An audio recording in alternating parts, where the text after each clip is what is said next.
Hi, I'm happy to be here again. My name is Tim Reichert, and I've been an audio person, meaning composer, sound designer, and audio director, for visual novels for some time now. You might remember me from previous visual novel conferences. This year, I will be talking about adaptive audio and how we effectively use adaptive audio in our visual novel Mycorrhiza. I recommend using headphones for this talk.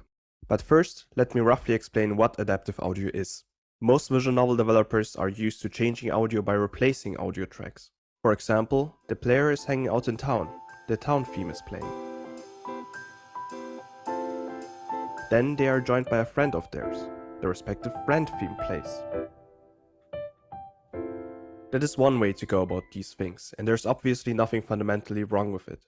But you should be aware of another option, making use of adaptive audio. Instead of completely replacing an audio track with a different one, you adjust the currently playing audio track. You can change its pitch, speed, volume, you can pan it, you can add or remove audio layers, rearrange the progression of the track, or apply different effects like reverb. To pick up the examples from before, instead of switching out the town theme for the friend's theme, you could add an instrument layer that represents said friend. They are, for example, associated with a trumpet.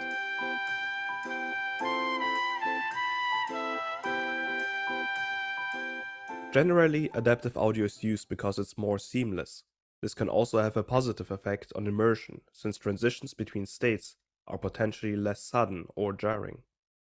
Alright, let me give you a few practical examples. A few months ago, we released our horror manga / Junji Ito inspired visual novel Mycorrhiza, and one goal we set ourselves was incorporating adaptive audio into the game.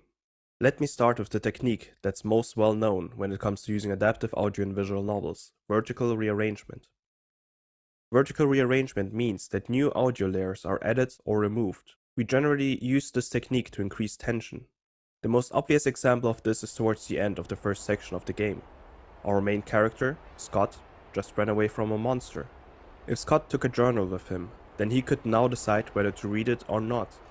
If he decides against it, he continues walking as normal. If he decides to read it, then after reading a few lines, Scott feels like he heard something, but he wants to continue reading. Should he stop reading and keep walking, or continue? If he continues reading, another creepy layer is added. Then he hears something again and stops reading. You can imagine the rest. At another point, this was used to transfer information. Scott enters a dark alleyway, and creepy audio starts playing. Once Scott's eyes fall on a weird-looking plant, another creepy layer is added.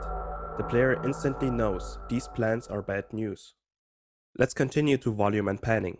There are several points within Mycorrhiza where volume and panning are manipulated to create a sense of space. At the beginning of the second door, Scott starts picking up laughter from the distance. Scott is still far away from the sound source, as such it is quieter at first and panned to the left. The purpose of the panning is to make it clear that Scott wasn't directly walking towards the laughter.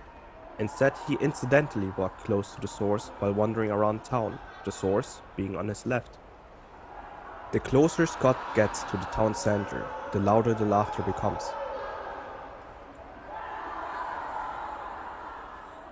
Once he is standing right behind the crowd, the panning of the laughter is centered fully and its volume is maximized.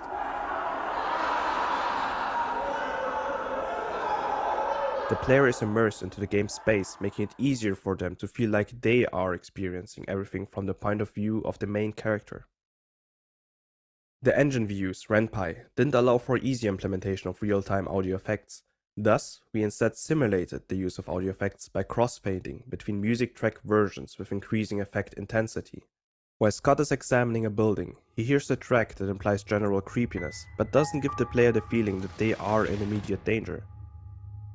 When Scott hears a sound from downstairs and decides to investigate it, the track becomes more and more distant. The stabbing sound coming from an apartment becomes louder and louder, while the music track becomes more and more reverbed, amplifying the feeling that Scott is drifting further away from the slightly creepy but generally safe feeling, towards a situation that might not be as safe. On top of that, the stabbing sound becomes faster once Scott is closer to its source, increasing tension. Changing the speed of an audio track is also an adaptive audio technique. I couldn't go through all the different ways we use adaptive audio in the game, but I have just now released a full article on dynamic audio, which is an umbrella term that includes adaptive audio, and which has more thorough examples of all the interesting techniques we use in Mycorrhiza. I hope this encourages you to look into adaptive audio, as it is a feature that I would love to see more visual novels make use of. All right, let me know if you have any questions. All right, questions times. So many people like this talk. Nice, thank you. Yeah, you can find the link for the full essay on dynamic audio and visual novels in the VNConf speaker links channel. Well, Python's asking, what sort of effects would you like to see in engine? Ooh, well, personally, I'm a big fan of, well, using, I guess it might be complicated, but I like using equalizers to, for example, imagine you're like in a club, you're in a club music, and then the main character leaves the club. So you need a low pass filter on the audio to like make it more realistic, since the lower like audio waves, the lower sound still pierces the wall, while the higher sound doesn't pierce the wall. So kind of helps make it more realistic, or you can make like a more muffled sound. I guess in the case of like horror, in a horror setting, this can be useful. And another one that I'm a huge fan of is reverb, like increasing reverb to maybe, again, create a sense of either space, because you're entering an environment that's echoey, like a cave, or maybe again to increase tension, because like you're entering a creepy scene, so more echo makes it sound more creepy. Maybe that's like what I can think of from the top of my head. Okay, someone's asking how tough it is it to program the dynamic layers into RenPy?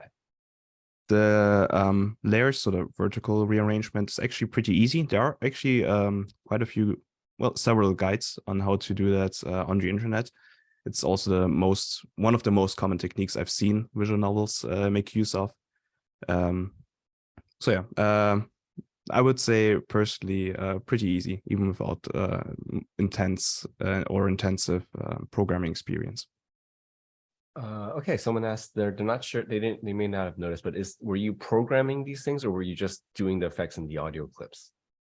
I only did the audio clips, and the main like programming was done by Alfred, who is in chat as well.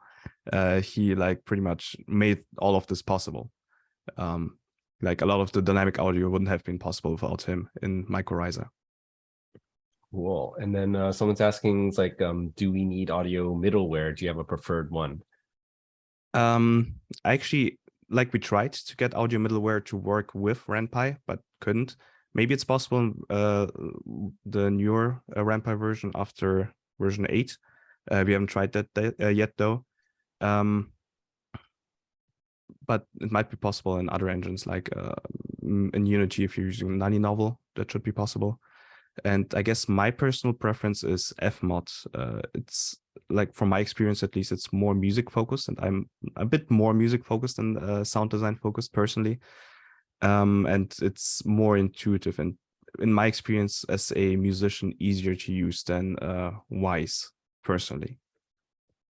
Okay, last question, but what are the effective ways to plan and create an ending section of audio that can wrap up a loop regardless of where the loop is, right? So they're looking for like, how can you inject an ending into a loop kind of anywhere you want? Mm-hmm. Is there a way to like, what's the best way to plan for that? It's actually, say that's kind of difficult. I haven't personally tried it myself. I've seen a few videos where they used like swells, like crash cymbal swells, to kind of transition out of pieces. And I think I've heard it in some video game soundtracks as well, like, well, using some kind of swells with a fade. But yeah, I haven't personally experienced like difficult examples like concluding a melody wherever, or concluding a harmonical progression wherever, unless the melody and the harmonies are very repetitive, bar by bar. But yeah, I guess the swell one is the only tip I can really give in this case from my limited experience. Yes, and I know you have like all sorts of links already posted, so everyone go look at the essay. I have the link to that in the video. Okay. Thank you so much, Tim. And who else? Penta is up next.